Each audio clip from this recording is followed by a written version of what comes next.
मुलांनो, आपल्या देशाची घटना लिहिणारे भारतरत्न डॉक्टर बाबासाहेब आंबेडकर हे तुम्हाला सर्वांना माहीत असतीलच. हो मॅम, आम्ही त्यांच्याविषयी संपूर्ण अभ्यास केलाय. खूप छान. पण संपूर्ण आयुष्यभर त्यांच्या मागे खंबीरपणे उभ्या राहणाऱ्या त्यागमूर्ती म्हणजेच त्यांच्या पत्नी माता रमाबाई भीमराव आंबेडकर, आज मी तुम्हाला त्यांच्याबद्दल सांगणार आहे.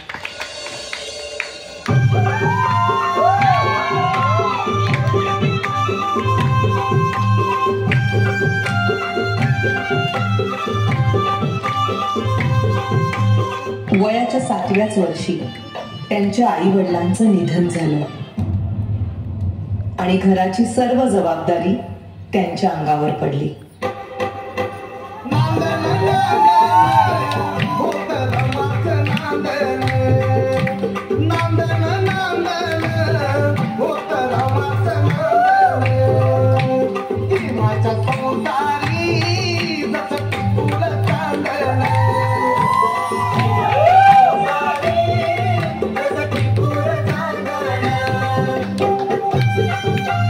त्या काळी बालविवाह ही प्रथा प्रचलित असल्यामुळे वयाच्या 9व्याच वर्षी त्यांचा विवाह भीमराव आंबेडकर यांच्या बरोबर झाला.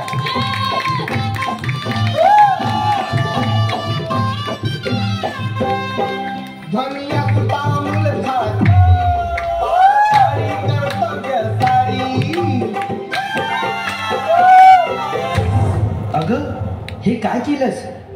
एखाद्या वेळेस तू माझी काळजी घेतली नाहीस तरी चालेल, पण या पुस्तकांची काळजी तुला घेतलीच पाहिजे. मला माफ करा. जर तू शिकली असतीस तर तुला या पुस्तकांचं मोल कळलं असतं. आणि त्यानंतर बाबासाहेब आंबेडकरांच्या सांगण्यावरून रमाबाईंनी शिक्षण घेण्यास सुरुवात केली.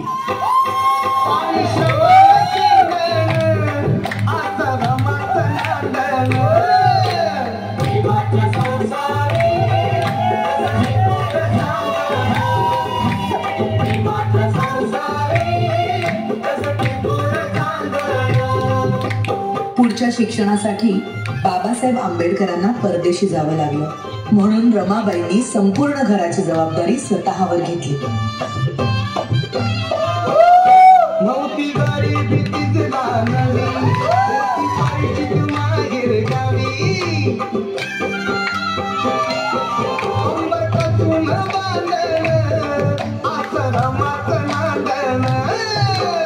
बॅरिस्टरची बायको शेण गोळा करते म्हणून लोक नावं ठेवतील या भीतीने रमाबाई रात्रीच्या काळोखात गौऱ्या थापायच्या आणि पहाट व्हायच्या आधी घरी निघून जायच्या.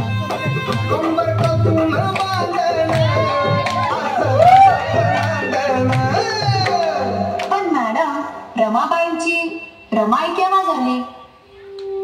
रमाबाईंच्या 5 मुलांपैकी 4 मुलांचा मृत्यू त्यांनी खूप जवळून पाहिला होता. त्यानंतर लहान मुलांना उपाशी पोटी बघणं त्यांना कधीच सहन झालं नाही.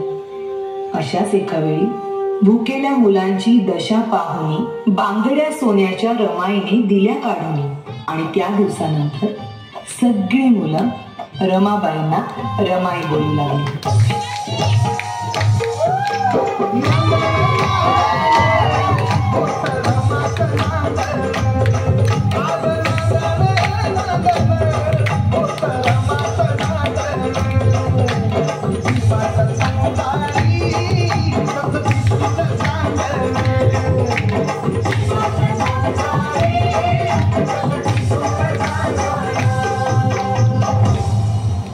प्रेम, माया, त्याग अशा अनेक गुणांचा संगम म्हणजेच माता रमाबाई भीमराव आंबेडकर.